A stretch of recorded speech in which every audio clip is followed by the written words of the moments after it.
And I want to talk about taxes. The fundamental difference between the two of you concerns the wealthy. Secretary Clinton, you're calling for a tax increase in the wealthiest Americans. I'd like you to further defend that. And Mr. Trump, you're calling for tax cuts for the wealthy. I'd like you to defend that. And this next 2-minute answer goes to you, Mr. Trump. Well, I'm really calling for major jobs because the wealthy are going to create tremendous jobs. They're going to expand their companies. They're going to do a tremendous job. I'm getting rid of the carried interest provision. And if you really look, it's not a tax. It's really not a great thing for the wealthy. It's a great thing for the middle class. It's a great thing for companies to expand. And when these people are going to put billions and billions of dollars into companies, and when they're going to bring $2.5 trillion back from overseas, where they can't bring the money back because politicians like Secretary Clinton won't allow them to bring the money back because the taxes are so onerous and the bureaucratic red tape. So what is so bad? So what they're doing is they're leaving our country, and they're, believe it or not, leaving because taxes are too high and because some of them have lots of money outside of our country, and instead of bringing it back and putting the money to work because they can't work out a deal to, and everybody agrees it should be brought back, instead of that, they're leaving our country to get their money because they can't bring their money back into our country because of bureaucratic red tape, because they can't get together, because we have a president that can't sit them around a table and get them to approve something. And here's the thing. Republicans and Democrats agree that this should be done. $2.5 trillion. I happen to think it's double that. It's probably $5 trillion that we can't bring into our country, Lester. And with a little leadership, you'd get it in here very quickly, and it could be put to use on the inner cities and lots of other things, and it would be beautiful. But we have no leadership. And honestly, that starts with Secretary Clinton. All right, you have 2 minutes on the same question to defend tax increases on the wealthiest Americans, Secretary Clinton. I have a feeling that by the end of this evening, I'm going to be blamed for everything that's ever happened. Why not? Why not? Yeah, why not? You know, just join the debate by saying more crazy things. Now, let me say there's nothing crazy about not letting our companies bring their money back into their country. This is Secretary Clinton's 2 minutes, please. Yeah, well, let's start the clock again, Lester.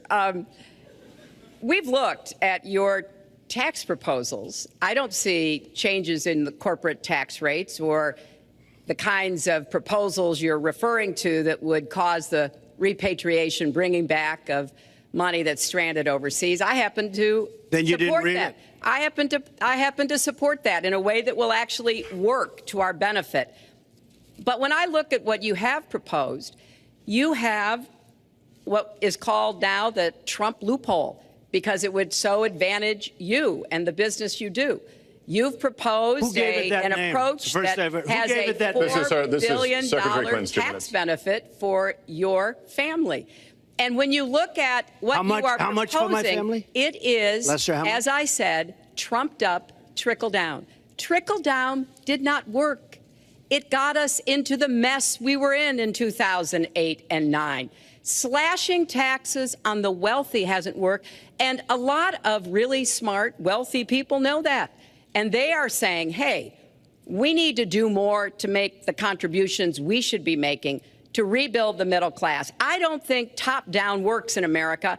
I think building the middle class, investing in the middle class, making college debt-free so more young people can get their education, helping people refinance their debt from college at a lower rate. Those are the kinds of things that will really boost the economy.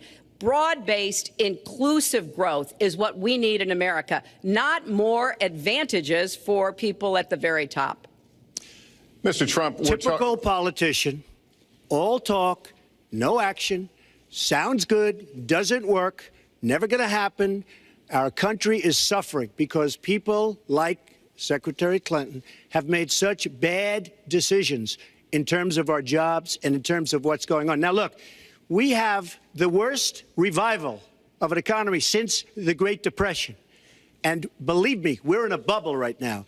And the only thing that looks good is the stock market. But if you raise interest rates even a little bit, that's going to come crashing down.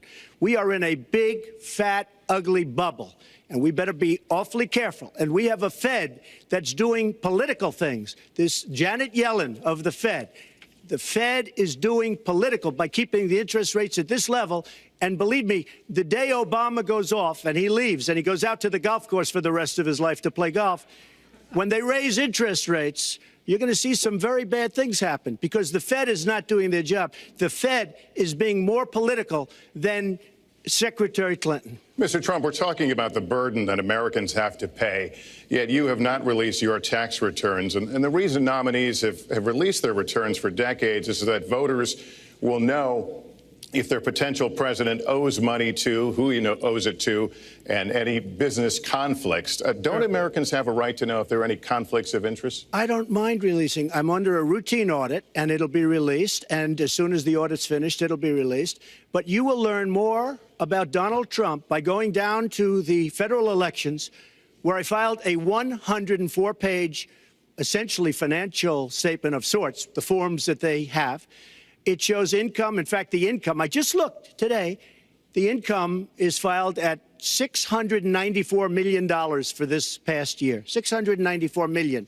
If you would have told me I was going to make that 15 or 20 years ago, I would have been very surprised. But that's the kind of thinking that our country needs. When we have a country that's doing so badly, that's being ripped off by every single country in the world, it's the kind of thinking that our country needs because everybody, Lester, we have a trade deficit with all of the countries that we do business with of almost $800 billion a year. You know what that is? That means who's negotiating these trade deals? We have people that are political hacks negotiating our trade deals. The IRS has an audit of your taxes. You're perfectly free to release your taxes during an audit. And so the question, does the public's right to know outweigh your personal? Well, I told you, I will release them as soon as the audit. Look, I've been under audit almost for 15 years. I know a lot of wealthy people that have never been audited. I said, do you get audited? I get audited almost every year. And in a way, I should be complaining. I'm not even complaining. I don't mind it. It's almost become a way of life. I get audited by the IRS, but other people don't. I will say this. We have a situation in this country that has to be taken care of. I will release my tax returns against my lawyer's wishes when she releases her 33,000 emails that have been deleted. As soon as she releases them, I will release my tax returns. And that's against my lawyers. They say, don't do it. I will tell you this. No, in fact, watching shows, reading the papers, almost every lawyer says you don't release your returns until the audit's complete. When the audit's complete, I'll do it. But I would go against them if she releases her email. So it's negotiable? It's not negotiable. No, let her release the email. Why did she delete 33,000? Well, I'll let her ask that, but let me just admonish the audience one more time. There was an agreement. We did ask you to be silent, so it would be helpful for us. Secretary Clinton. Well, I think you've just seen another example of bait and switch here. For 40 years, everyone running for president has released their tax returns. You can go and see nearly, I think, 39, 40 years of our tax returns, but everyone has done it. We know the IRS has made clear there is no prohibition on releasing it when you're under audit. So you've got to ask yourself, why won't he release his tax returns? And I think there may be a couple of reasons. First, maybe he's not as rich as he says he is. Second, maybe he's not as charitable as he claims to be. Third, we don't know all of his business dealings, but we have been told through investigative reporting that he owes about $650 million to Wall Street and foreign banks. Or maybe he doesn't want the American people, all of you watching tonight, to know that he's paid nothing in federal taxes, because the only years that anybody's ever seen were a couple of years when he had to turn them over to state authorities when he was trying to get a casino license, and they showed he didn't pay any federal income tax. So if he's paid zero, that means zero for troops, zero for vets, zero for schools or health. And I think probably he's not all that enthusiastic about having the rest of our country see what the real reasons are, because it must be something really important, even terrible, that he's trying to hide. And the financial disclosure statement, they don't give you the tax rate. They don't give you all the details that tax returns would. And it just seems to me that This is something that the American people deserve to see, and I have no reason to believe that he's ever going to release his tax returns, because there's something he's hiding. And we'll guess. We'll keep guessing at what it might be that he's hiding. But I think the question is, were he ever to get near the White House, what would be those conflicts? Who does he owe money to? Well, he owes you the answers to that, and he should provide them. He also raised the issue of your emails. Do you want to respond to that? I do. You know, I made a mistake using a private email. That's for sure. And if I had to do it over again, I would obviously do it differently. But I'm not going to make any excuses. It was a mistake, and I take responsibility for that. Mr. Trump? That was more than a mistake. That was done purposely. Okay, that was not a mistake. That was done purposely. When you have your staff taking the Fifth Amendment, taking the Fifth, so they're not prosecuted. When you have the man that set up the illegal server taking the Fifth, I think it's disgraceful. And believe me, this country thinks it's disgraceful. It really thinks it's disgraceful also. As far as my tax returns, you don't learn that much from tax returns, that I can tell you. You learn a lot from financial disclosure, and you should go down and take a look at that. The other thing, I'm extremely underleveraged. The report that said 650, which, by the way, a lot of friends of mine that know my business said, boy, that's really not a lot of money. It's not a lot of money relative to what I had. The buildings that were in question, they said in the same report, which was actually it wasn't even a bad story, to be honest with you, but the buildings are worth $3.9 billion. And the 650 isn't even on that. But it's not 650. It's much less than that. But I could give you a list of banks. I would, if that would help you, I would give you a list of banks. These are very fine institutions, very fine banks. I could do that very quickly. I am very underleveraged. I have a great company. I have a tremendous income. And the reason I say that is not in a braggadocious way. It's because it's about time that this country had somebody running it that has an idea about money. When we have $20 trillion in debt and our country's a mess, you know, it's one thing to have $20 trillion in debt and our roads are good and our bridges are good and everything's in great shape. Our airports are like from a third world country. You land at LaGuardia, you land at Kennedy, you land at LAX, you land at Newark, and you come in from Dubai and Qatar and you see these incredible, you come in from China, you see these incredible airports, and you land, we've become a third world country. So, the worst of all things has happened. We owe $20 trillion, and we're a mess. We haven't even started. And we've spent $6 trillion in the Middle East, according to a report that I just saw, whether it's 6 or 5, but it looks like it's 6. $6 trillion in the Middle East. We could have rebuilt our country twice. And it's really a shame. And it's politicians like Secretary Clinton that have caused this problem. Our country has tremendous problems.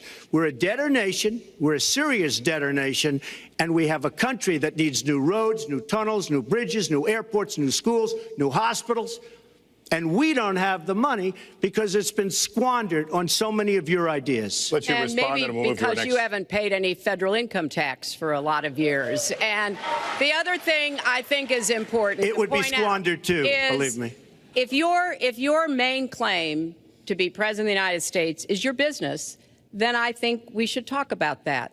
You know, your campaign manager said that you built a lot of businesses on the backs of little guys. And indeed, I have met a lot of the people who were stiffed by you and your businesses, Donald. I've met dishwashers, painters, architects, glass installers, marble installers, drapery installers, like my dad was, who you refused to pay when they finished the work that you asked them to do. We have an architect in the audience who designed one of your clubhouses at one of your golf courses. It's a beautiful facility. It immediately was put to use, and you wouldn't pay what the man needed to be paid, what he was charging you. Maybe he didn't do a good job, and I was unsatisfied with his work, which our country should do too. The thousands of people that you have stiffed over the course of your business not deserve some kind of apology from someone who has taken their labor, taken the goods that they produced, and then refuse to pay them. I can only say that I'm certainly relieved that my late father never did business with you. He provided a good middle-class life for us, but the people he worked for, he expected the bargain to be kept on both sides. And when we talk about your business, you've taken business bankruptcy 6 times. There are a lot of great business people that have never taken bankruptcy once. You call yourself the king of debt. You talk about leverage. You even at one time suggested that you would try to negotiate down the national debt of the United States. Well, sometimes there's not a direct transfer of skills from business to government, but sometimes what happened in business would be really bad for government. Let's let Mr. And Trump we need to be very clear about that. Look, it's all words. It's all sound bites. I built an unbelievable company, some of the greatest assets anywhere in the world, real estate assets anywhere in the world, beyond the United States, in Europe, lots of different places. It's an unbelievable company. But on occasion, 4 times, we used certain laws that are there. And when Secretary Clinton talks about people that didn't get paid, first of all, they did get paid a lot, but taking advantage of the laws of the nation. Now, if you want to change the laws, you've been there a long time, change the laws. But I take advantage of the laws of the nation because I'm running a company. My obligation right now is to do well for myself, my family, my employees, for my companies. And that's what I do. But what she doesn't say is the tens of thousands of people that are unbelievably happy and that love me. I'll give you an example. We're just opening up on Pennsylvania Avenue, right next to the White House. So if I don't get there one way, I'm going to get to Pennsylvania Avenue another. But we're opening the old post office. Under budget, ahead of schedule, saved tremendous money. I'm a year ahead of schedule. And that's what this country should be doing. We build roads and they cost 2 and 3 and 4 times what they're supposed to cost.